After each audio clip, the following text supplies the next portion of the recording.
कभी कभी कुछ रिश्ते खून के नहीं होते, लेकिन दिल की गहराइयों में हमेशा बस जाते हैं। नमस्कार मित्रों, मैं हूँ आपकी दोस्त संतोष मालविया और आप सुन रहे हैं कहानियों की दुनिया, कभी प्रेरणा, कभी भावना। आज मैं आपके लिए लेकर आई हूँ रविंद्रनाथ ठाकुर जी की काबुलीवाला कहानी। कोलकाता की गलियों में एक छोटा सा घर, जिसमें मैं, मेरा परिवार और मेरी 5 साल की नन्ही गुड़िया मिनी रहते थे। चुलबुली और बेहद नटखट और बातूनी। उसकी मीठी मीठी आवाज पूरे आंगन को रौनक से भर देती थी। एक दिन हमारे दरवाजे पर दस्तक हुई। दरवाजा खोला तो सामने खड़ा था एक लंबा, मजबूत अफगान, कंधों पर बोरियों का बोझ, आंखों में मासूमियत और चेहरे पर हल्की सी दाढ़ी। लोग उसे काबुली वाला कहते थे। शुरू में मिनी उससे बहुत डरती थी, पर कुछ ही दिनों में उसकी नन्ही हंसी और काबुली वाले की बड़ी बड़ी जेबों से दोस्ती हो गई। कभी वो उसे किशमिश देता, कभी छुआरे, और बदले में मिनी अपनी प्यारी प्यारी बातें सुनाती। तुम्हारा नाम क्या है? तुम्हारा देश कौन सा है? वहां बर्फ गिरती है क्या?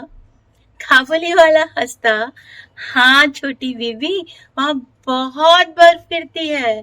धीरे धीरे वो हमारे घर का हिस्सा बन गया। लेकिन किस्मत को कुछ और ही मंजूर था। एक दिन किसी गलती में काबुली वाला एक झगड़े में फंस गया। लोगों ने पुलिस बुला ली और वो जेल चला गया।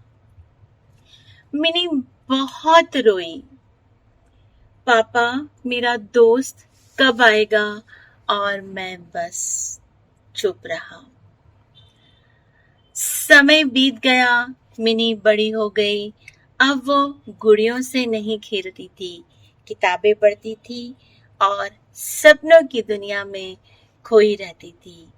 आज उसकी शादी थी। घर में ढोलक की थाप, गीतों की गूंज और सजावट की महक फैली हुई थी। और तभी दरवाजे पर दस्तक हुई। मैंने दरवाजा खोला और देखा वही काबुली वाला। चेहरे पर झुर्रियां, आंखों में वही मासूमियत, पर वक्त ने उसकी मुस्कान फीकी कर दी थी। वो बोला, बाबूजी, सुना है मिनी की शादी है, क्या मैं उससे मिल सकता हूँ? मैं कुछ पल चुप रहा, फिर धीरे से कहा, हाँ, आओ। मिनी लाल जोड़े में शर्म से झुकी हुई बैठी थी। उसने काबुली वाले को देखा भी नहीं। वो हक्का बक्का रह गया। उसकी आंखों में नमी थी। उसने अपनी जेब से सिकुड़ा हुआ पुराना कागज निकाला, जिसमें उसकी अपनी बेटी की नन्ही नन्ही हथेलियों की छाप थी।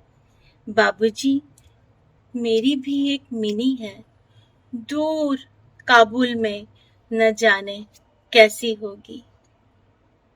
उस पल मेरा दिल भर आया। मैंने शादी की तैयारियों में से एक खर्च घटाकर वो रकम उसके हाथ में थमा दी और धीरे से कहा, जा भाई, तेरी बेटी तेरा इंतजार कर रही होगी। काबुली वाले की आंखों में चमक आ गई।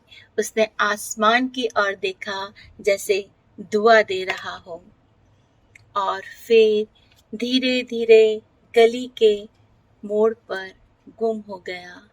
पीछे रह गया एक एहसास कि प्यार और रिश्ते कभी सीमाओं में नहीं बंधते। दोस्तों, कभी कभी हम सोचते हैं कि रिश्ते खून से बनते हैं, लेकिन नहीं, कुछ रिश्ते दिल की गहराइयों में बस जाते हैं और जिंदगी भर वही रहते हैं। तो दोस्तों, अगर ये कहानी आपके दिल को छू गई हो या आपकी रूह तक कोई सरसराहट पहुंची हो, तो कृपया इसे लाइक करें, शेयर करें और चैनल को सब्सक्राइब करें। दोस्तों, इस कहानी का आपका पसंदीदा हिस्सा कौन सा था, कमेंट में जरूर लिखें। आपकी राय मुझे और कहानियाँ आप तक पहुँचाने की प्रेरणा देती है। मैं फिर लौटूंगी कहानियों की दुनिया में, कभी प्रेरणा बनकर तो कभी भावना बनकर। धन्यवाद।